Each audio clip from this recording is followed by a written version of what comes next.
भारत और कनाडा के बीच छिड़ा विवाद अभी तक शांत नहीं हो पाया है। इस बीच लोगों को वीजा बंद होने की चिंता सताने लगी है। इसे लेकर भारत के विदेश मंत्री एस जयशंकर ने एक नई जानकारी दी है। जानकारी क्या है, चलिए जानते हैं।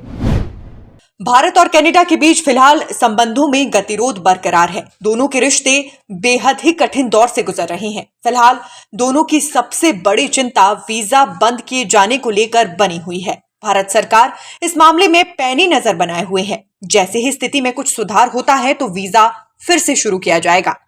विदेश मंत्री डॉक्टर एस जयशंकर ने दोनों देशों में चल रही तनातनी के बीच ये बातें कही।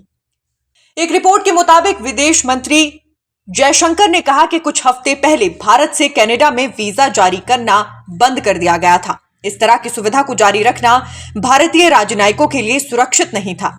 उनको वीजा जारी करने के लिए काम पर जाना सुरक्षित नहीं था, इसलिए उनकी सुरक्षा और संरक्षा को प्राथमिकता देते हुए वीजा जारी करने की सुविधा को अस्थायी तौर पर रोकना पड़ा।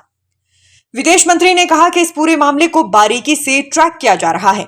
उन्होंने कहा कि अगर हालातों में कुछ सुधार होता है तो हम सुविधा को फिर से शुरू करने का काम करेंगे। रिपोर्ट्स के मुताबिक विदेश मंत्री डॉक्टर एस जयशंकर ने कहा, राजनयिकों की सुरक्षा सुनिश्चित करना वियना कन्वेंशन का सबसे बुनियादी पहलू है। इसको कनाडा में कई तरीकों से चुनौती दी गई है। उन्होंने कहा कि वहां पर हमारे लोग सुरक्षित नहीं हैं, राजनयिक सुरक्षित नहीं हैं। इस बीच देखा जाए तो भारत ने कहा था कि कनाडा में भारत के जितने राजनयिक हैं, कनाडा ने भारत में उनसे कहीं ज्यादा राजनयिक तैनात किए थे। दोनों देशों के बीच विवाद बढ़ने के बाद भारत ने इस मामले में राजनयिकों की संख्या में बराबरी की मांग की थी। इस पर कनाडा के विदेश मंत्री ने कहा था कि भारत का कनाडाई राजनयिकों को मिलने वाली सुरक्षा हटाने की बात करना अंतर्राष्ट्रीय कानूनों का उल्लंघन है। उन्होंने कहा था कि कनाडा इसके बाद में कोई कार्यवाही नहीं करेगा।